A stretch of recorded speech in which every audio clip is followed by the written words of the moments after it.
ಪ್ರಿಯ ನಿರೀಕ್ಷಕರೇ, ನಮಸ್ಕಾರ. ಬೀರ್ಬಲ್ನ ವಿಶೇಷ ಕಾರ್ಯಕ್ರಮಕ್ಕೆ ಆತ್ಮೀಯವಾದ ಸ್ವಾಗತ.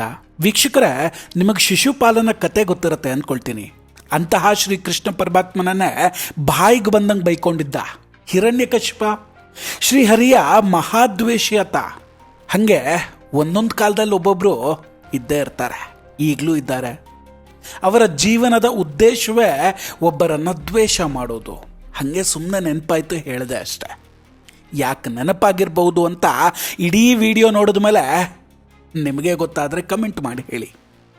ಅದಕ್ಕಿಂತ ಮುಂಚೆ ನೀವಿನ್ನೂ ನಮ್ಮ ಬೀರ್ಬಲ್ ಚಾನಲನ್ನು ಸಬ್ಸ್ಕ್ರೈಬ್ ಮಾಡಿಲ್ಲ ಅಂದರೆ ಈ ಕೂಡಲೇ ಸಬ್ಸ್ಕ್ರೈಬ್ ಮಾಡಿ ಹಾಗೂ ಬೆಲ್ ಐಕಾನನ್ನು ಕ್ಲಿಕ್ ಮಾಡಿ.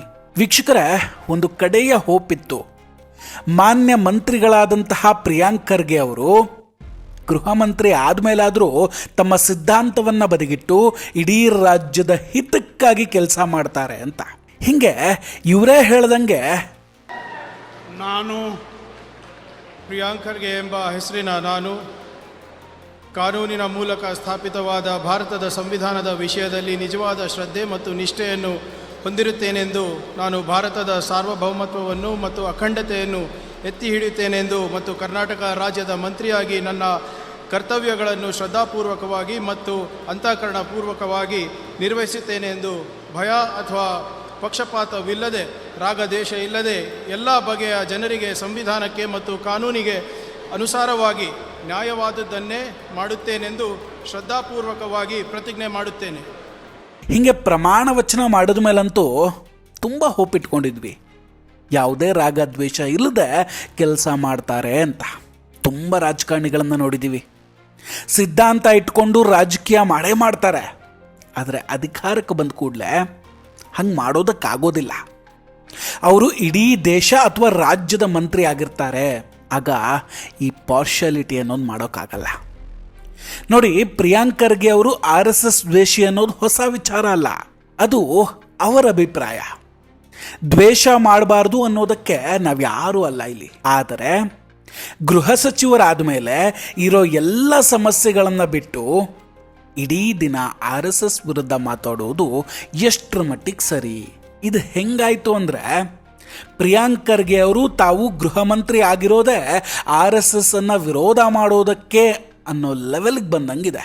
ಅದನ್ನು ಬಿಟ್ಟು ಇಲ್ಲಿ ಬೇರೆ ಯಾವ ಸಮಸ್ಯೆಯನ್ನು ಬಗೆಹರಿಸೋದಕ್ಕೆ ಯೋಚನೆ ಕೂಡ ಮಾಡ್ತಿದ್ದಂಗೆ ಕಾಣಿಸ್ತಾ ಇಲ್ಲ. ವೀಕ್ಷಕರೇ, ಕರ್ನಾಟಕ ಸರ್ಕಾರದ ಸಚಿವ ಮತ್ತು ಕಾಂಗ್ರೆಸ್ ರಾಷ್ಟ್ರೀಯ ಅಧ್ಯಕ್ಷ ಮಲ್ಲಿಕಾರ್ಜುನ್ ಖರ್ಗೆ ಅವರ ಪುತ್ರ ಪ್ರಿಯಾಂಕ್ ಖರ್ಗೆ ರಾಷ್ಟ್ರೀಯ ಸ್ವಯಂ ಸೇವಕ ಸಂಘದ ಅಸ್ತಿತ್ವದ ಬಗ್ಗೆ ಪ್ರಶ್ನೆಗಳನ್ನು ಎತ್ತಾ ಇದ್ದಾರೆ ಇವತ್ತು. ಆದರೆ ಈಗ ನೋಡಿ, ಅವರು ಬಿಟ್ಟಂತಹ ಬಾಣ ಅವರದ್ದೇ ಕಡೆಗೆ ತಿರುಗು ಬಂದುಬಿಟ್ಟಿದೆ. ಪ್ರಿಯಾಂಕ್ ಖರ್ಗೆ ಅವರು ವಿಶ್ವದ ಅತಿ ದೊಡ್ಡ ರಾಜಕೀಯೇತರ ಸಂಘಟನೆಯನ್ನು ಮಟ್ಟ ಹಾಕೋದಕ್ಕೆ ಅಥವಾ ಮಸಿ ಬಳಿಯೋದಕ್ಕೆ ಯಾರದ್ದೋ ಇಶಾರೆಯ ಮೇರೆಗೆ ಈ ಸಂಚನ್ನು ರೂಪಿಸ್ತಾ ಇದ್ದಾರಾ? ಈ ಪ್ರಶ್ನೆ ಈಗ ಇಡೀ ದೇಶದಲ್ಲಿ ಚರ್ಚೆ ಆಗ್ತಾ ಇದೆ. ಇಲ್ಲಿ ಪ್ರಿಯಾಂಕ್ ಖರ್ಗೆ ಎತ್ತಿದಂತಹ ಪ್ರಶ್ನೆ ಏನು, ಅದಕ್ಕೆ ಸಂಘದ ಉತ್ತರ ಏನು, ಸ್ವಲ್ಪ ಡೀಟೇಲ್ ಆಗಿ ನೋಡ್ತಾ ಹೋಗೋಣ. ಪ್ರಿಯಾಂಕ್ ಖರ್ಗೆ ಅವರ ಪ್ರಶ್ನೆ ಏನಂದ್ರೆ, RSS ಇನ್ನೂ ಯಾಕೆ ನೋಂದಾಯಿಸಲ್ಪಟ್ಟಿಲ್ಲ? ಈ ಸಂಘಟನೆಗೆ ಹಣ ಎಲ್ಲಿಂದ ಬರುತ್ತೆ? ಇವರ ಆದಾಯದ ಮೂಲ ಏನು? ಜೊತೆಗೆ ಇವರ ಸಾಂಸ್ಥಿಕ ರಚನೆ ಎಂಥದ್ದು ಅಂತ. ಇದಕ್ಕೆ ಒಂದು ಕಾರ್ಯಕ್ರಮದ ವೇಳೆ RSSನ ಸರಸಂಚಾಲಕರಾದಂತಹ ಮೋಹನ್ ಭಾಗವತ್ ಅವರು ಸ್ಪಷ್ಟವಾಗಿ ಉತ್ತರವನ್ನು ಕೊಟ್ಟಿದ್ದಾರೆ. ಇದಕ್ಕೊಂದು ಕಾರ್ಯಕ್ರಮದ ವೇಳೆ RSSನ ಸರಸಂಚಾಲಕ ಮೋಹನ್ ಭಾಗವತ್ ಅವರು ಸ್ಪಷ್ಟ ಉತ್ತರವನ್ನು ಕೊಡ್ತಾರೆ. ಇನ್ನು ಹಣಕಾಸಿನ ಮೂಲದ ಬಗ್ಗೆ ಉತ್ತರಿಸ್ತಾ, ಸಂಘದ ಸ್ವಯಂ ಸೇವಕರು ನೀಡುವಂತಹ ಗುರುದಕ್ಷಿಣೆಯಿಂದಲೇ ಸಂಘ ನಡೆಯುತ್ತೆ ಅಂತಲೂ ಅವ್ರು ಹೇಳ್ತಾರೆ. ಜೊತೆಗೆ ಮೋಹನ್ ಭಾಗವತ್ ಅವರು ಒಂದು ಮಹತ್ವದ ಅಂಶವನ್ನು ಒತ್ತಿ ಹೇಳಿದ್ದಾರೆ. ದೇಶದಲ್ಲಿ ಅನೇಕ ವಿಷಯಗಳು ನೋಂದಾಯಿಸಲ್ಪಟ್ಟಿಲ್ಲ. ಉದಾಹರಣೆಗೆ ಹಿಂದೂ ಧರ್ಮ ಸಹ ನೋಂದಾಯಿಸಲ್ಪಟ್ಟಿಲ್ಲ. ಸರ್ಕಾರದಿಂದ ಅನುದಾನ, ಹಣಕಾಸಿನ ನೆರವು ಅಥವಾ ಸರ್ಕಾರಿ ಯೋಜನೆಗಳ ಲಾಭ ಬೇಕಾದವ್ರು ಮಾತ್ರ ತಮ್ಮನ್ನು ತಾವು ನೋಂದಾಯಿಸ್ಕೊಳ್ತಾರೆ. ಆದರೆ RSSಗೆ ಅಂತಹ ಅಗತ್ಯ ಬಂದಿಲ್ಲ ಅಂತ ಹೇಳ್ತಾರೆ. ಬುದ್ಧಿ ಇದ್ದವರಿಗೆ ಇಷ್ಟು ಉತ್ತರ ಸಾಕು. ಆದರೆ ಇತ್ತ ಪ್ರಿಯಾಂಕ್ ಖರ್ಗೆ ಅವರಿಗೆ ಗೃಹ ಸಚಿವರಾದ ಮೇಲೆ ಒಂದು ದೊಡ್ಡ ಆಸೆ ಹುಟ್ಕೊಂಡಂಗಿದೆ. ಅದು RSS ಅನ್ನು ಬ್ಯಾನ್ ಮಾಡುವಂತಹ ಆಸೆ. ಮೋಸ್ಟ್ಲಿ ಪ್ರಿಯಾಂಕ್ ಖರ್ಗೆ ಅವರು ಗೃಹ ಸಚಿವರಾಗಿರೋದು ರಾಜ್ಯಕ್ಕೆ ಅನ್ನೋದನ್ನು ಮರೆತು ದೇಶಕ್ಕೆ ಅಂತ ಏನಾದರೂ ಅಂದ್ಕೊಂಡ್ರೋ ಏನೋ. ಒಮ್ಮೆ ಪ್ರಿಯಾಂಕ್ ಖರ್ಗೆ ಅವರು ಪುರ್ಸೊತ್ತು ಮಾಡಿಕೊಂಡು ಹಿಸ್ಟ್ರಿಯನ್ನ ಕೆದಕಿದ್ರೆ ಅರ್ಥ ಆಗ್ಬಿಟ್ಟಿರೋದು. RSS ಅನ್ನ ನಿಷೇಧ ಮಾಡೋದಕ್ಕೆ ತುಂಬ ಪ್ರಯತ್ನಗಳು ನಡೆದಿದೆ ಈ ದೇಶದಲ್ಲಿ. ಆದರೆ ಅದರ ತೀರ್ಮಾನವನ್ನ ಸ್ವತಃ ನ್ಯಾಯಾಲಯವೇ ಮಾಡಿದೆ. RSS ಬ್ಯಾನ್ ಮಾಡೋದಕ್ಕಾಗೋದಿಲ್ಲ ಅಂತ. ಆದರೂ ಕೂಡ ಪ್ರಿಯಾಂಕ್ ಖರ್ಗೆ ಅವ್ರಿಗೆ ತಮ್ಮ ಕಾಲದಲ್ಲಿ ಇದೊಂದು ಮಾಡಿಬಿಡಬೇಕು ಅನ್ನೋ ಹಠ. ಇತ್ತೀಚೆಗೆ ಪತ್ರಕರ್ತ ರಾಜ್ದೀಪ್ ಸರ್ದೇಸಾಯಿ ಅವರು ಪ್ರಿಯಾಂಕ್ ಖರ್ಗೆ ಅವರನ್ನ ಸಂದರ್ಶನ ಮಾಡ್ತಾರೆ. ಆ ಸಂದರ್ಶನದಲ್ಲಿ ಪ್ರಿಯಾಂಕ್ ಖರ್ಗೆ ಅವರು ಸಂಘದ ವಿರುದ್ಧ ದೊಡ್ಡ ಆರೋಪ ಮಾಡ್ತಿದ್ದಾಗ ರಾಜ್ದೀಪ್ ಅವರು ಒಂದು ನೇರವಾದ ಪ್ರಶ್ನೆಯನ್ನ ಕೇಳ್ತಾರೆ. RSS ಮಾಡ್ತಿರುವಂತಹ ಯಾವ ಕೆಲಸ ಅಕ್ರಮ? ಅವ್ರ ಶಾಖೆಗಳನ್ನ ನಡೆಸ್ತಾ ಇರೋದು ಅಕ್ರಮವೇ? ದೇಶ ಸೇವೆ ಮಾಡೋದು ಅಕ್ರಮವೇ? ಭೂಕಂಪ ಅಥವಾ ಸುನಾಮಿಯಂತಹ ಸಮಯದಲ್ಲಿ ಜನರಿಗೆ ಸಹಾಯ ಮಾಡೋದು ಅಕ್ರಮವೇ? ಅಥವಾ ಸಾಂಸ್ಕೃತಿಕ ಚಟುವಟಿಕೆಗಳ ಅಕ್ರಮವೇ ಅಂತ.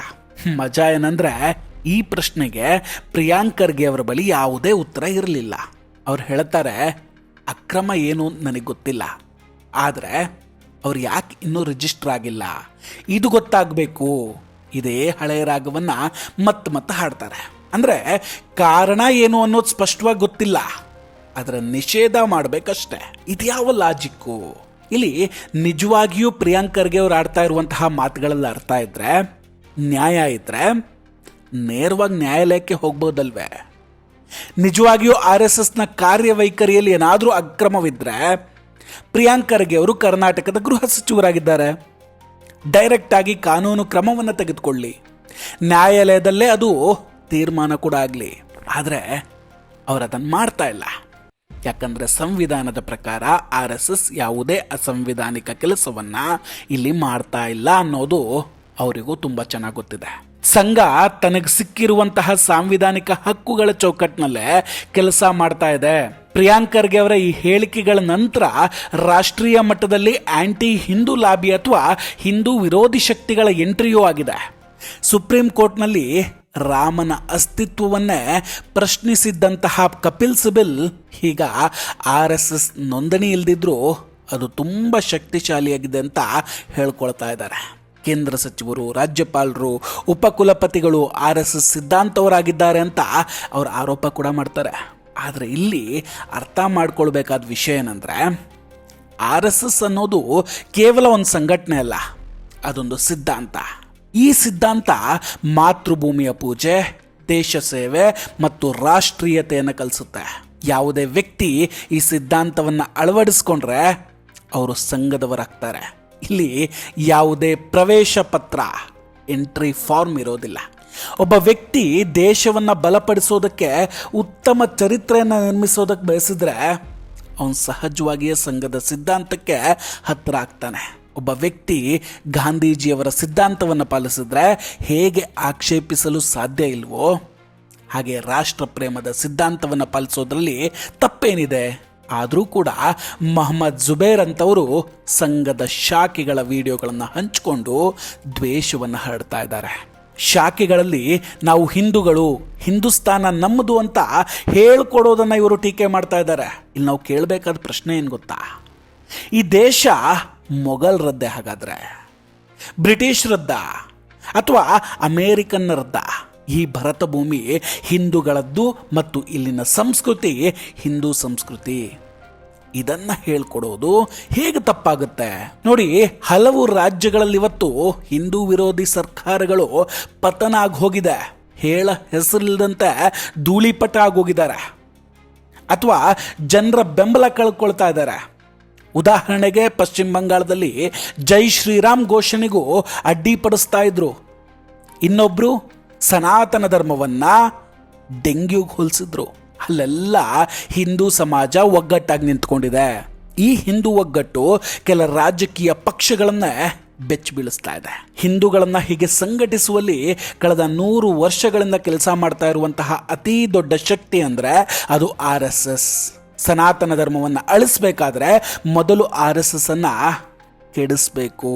ಇದು ಪಿತೂರಿಗಾರರ ಸಂಚು. ರಾಹುಲ್ ಗಾಂಧಿ ಅವರ ವೋಟ್ ಚೋರಿ ಆರೋಪದಂತೆ ಪ್ರಿಯಾಂಕ್ ಖರ್ಗೆ ಅವರ RSS ಮೇಲಿನ ಈ ಪತ್ರ ಮತ್ತು ಸವಾಲುಗಳು ಕೇವಲ ರಾಜಕೀಯ ಗಿಮಿಕ್ ಅಷ್ಟೇ ವೀಕ್ಷಕರ. ಇಲ್ಲಿ ಕೊನೆಯದಾಗಿ ಹೇಳೋದಾದ್ರೆ, ನಿಮಗೆ ಸಂಘದ ಬಗ್ಗೆ ಆಕ್ಷೇಪ ಇದ್ರೆ ಅದನ್ನು ಅಕ್ರಮ ಅಂತ ನೀವು ಹೇಳೋದಾದರೆ ಪತ್ರಿಕಾಗೋಷ್ಠಿಗಳನ್ನು ಮಾಡೋದನ್ನು ಬಿಟ್ಟು, ಹೀಗೆ ಪತ್ರ ಬರೆಯೋದನ್ನು ಬಿಟ್ಟು ನೇರವಾಗಿ ನ್ಯಾಯಾಲಯಕ್ಕೆ ಹೋಗಿ. ಆದರೆ ಅವ್ರು ಆ ಕೆಲಸ ಮಾಡೋದಿಲ್ಲ. ಯಾಕಂದರೆ ಅವರಿಗೂ ಗೊತ್ತಿದೆ ಅವ್ರಿಗೆ ಸೋಲು ಖಚಿತ ಅಂತ. ಹಾಗಾಗಿಯೇ ಇಂತಹ ಪಿತೂರಿಗಳ ಬಗ್ಗೆ ನಾವೆಲ್ಲರೂ ಕೂಡ ಜಾಗೃತರಾಗಬೇಕು ವೀಕ್ಷಕರೇ. ಈಗ ಇನ್ನೊಂದು ಮಜಾ ಏನಂದರೆ, RSS ಆದಾಯ ಕೇಳ್ತಿದ್ದ ಪ್ರಿಯಾಂಕ್ ಖರ್ಗೆ ಅವರಿಗೆ ಅವರ ಆದಾಯದ ಮೂಲ ಏನು ಅಂತ ಪ್ರಶ್ನೆ ಮಾಡೋ ಹಾಗಾಗಿದೆ. ರೇಣುಕಾಚಾರ್ಯ ಅವರು ನೇರವಾಗಿ ಕೇಳ್ತಿದ್ದಾರೆ, ಇಷ್ಟು ಆಸ್ತಿಯ ಮೂಲ ಏನು ಅಂತ. ಇದಕ್ಕೆ ಪ್ರಿಯಾಂಕ್ ಖರ್ಗೆ ಅವರು ಉತ್ತರ ಕೊಡ್ತಾರಾ? ಕಾದು ನೋಡಬೇಕಾಗಿದೆ. ವೀಕ್ಷಕರ, ಇದೆಲ್ಲದರ ಬಗ್ಗೆ ನಿಮ್ಮ ಅಭಿಪ್ರಾಯ ಏನು? ದಯವಿಟ್ಟು ಕಮೆಂಟ್ ಮಾಡಿ ತಿಳಿಸಿ. ನಾವು ಕೊಟ್ಟಂತಹ ಮಾಹಿತಿಗಳು ನಿಮಗಿಷ್ಟ ಆಗಿದ್ದರೆ ವಿಡಿಯೋವನ್ನು ಲೈಕ್ ಮಾಡಿ ಹಾಗೂ ಶೇರ್ ಮಾಡಿ. ಇನ್ನೂ ಕೂಡ ನಮ್ಮ ಬೀರ್ಬಲ್ ಚಾನಲನ್ನು ಸಬ್ಸ್ಕ್ರೈಬ್ ಮಾಡಿಲ್ಲ ಅಂದರೆ ಈ ಕೂಡಲೇ ಸಬ್ಸ್ಕ್ರೈಬ್ ಮಾಡಿ ಹಾಗೂ ಬೆಲ್ ಐಕಾನನ್ನು ಕ್ಲಿಕ್ ಮಾಡಿ. ನಮಸ್ಕಾರ, ಟೇಕ್ ಕೇರ್ ಆ್ಯಂಡ್ ಬಾಯ್. ಮತ್ತೆ ಭೇಟಿಯಾಗೋಣ. ಜೈ ಹಿಂದ್.